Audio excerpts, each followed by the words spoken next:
Hi, my name is Bob Celaya. My D number is D4755.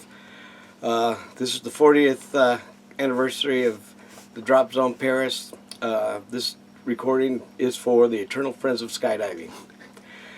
Anyway, I made my first jump with the Army in 1963, January. I ended up being with the 101st Airborne. After I got out, got married, got divorced, had 2 children, got into skydiving. 9 years after I left the Army.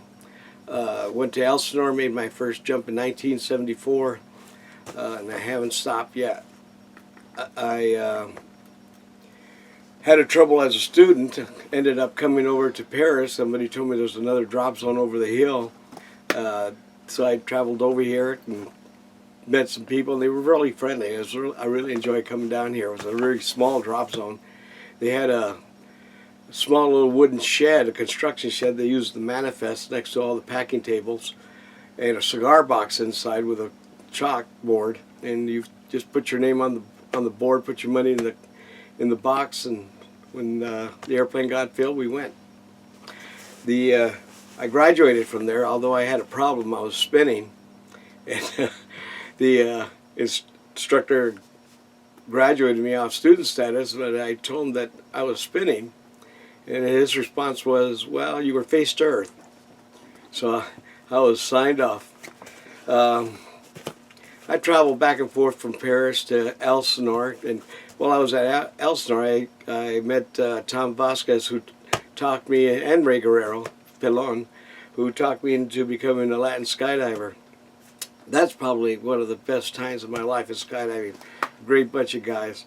When you talk about mentors, I have quite a few mentors. I have the Elf Frisbee, Larry Langram, Dirty Head, Bill Stage, and every one of the Latin skydivers that I've ever met. They taught me how to have fun in the sport.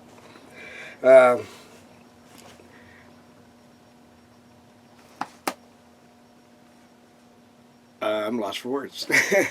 Anyway, this is one of the rigs. I own one similar to this. This is probably a homemade rig.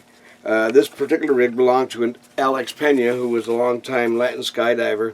The club incidentally started in 1962 with a bunch of Korean paratroop veterans. What we have in here is a 26-foot Navy conical round reserve and a paracommander in a long sleeve. It's very heavy. This little rope here, since most people were used to having the reserve in the front, were worried about not being able to grab the reserve and ripping it open if they needed to, so they put this little cord on here that goes to the front, and they would yank on that cord after they activated the reserve to make sure that it came out. We called it the last hope rope. Jesus strap. And a Jesus strap, that's right. Yeah, well anyway, after that I finally settled down into jumping at Paris, and this was BC, before Knatzers. And I got to meet them, Ben and Diane, when they came over to purchase the place. I just finished disking the drop zone, and came up, and Butch Myers, who originally owned the place, introduced me to them. And this was about, 1977. By this time I had already had my jump master and instructor rating for static line, which is the only ratings we had at that time. I was also the club's safety officer, which is like an ASO but one level below. Just didn't have quite the powers that an SEO or a area safety officer would have had at that time. As time went on, and the drop zone got bigger and new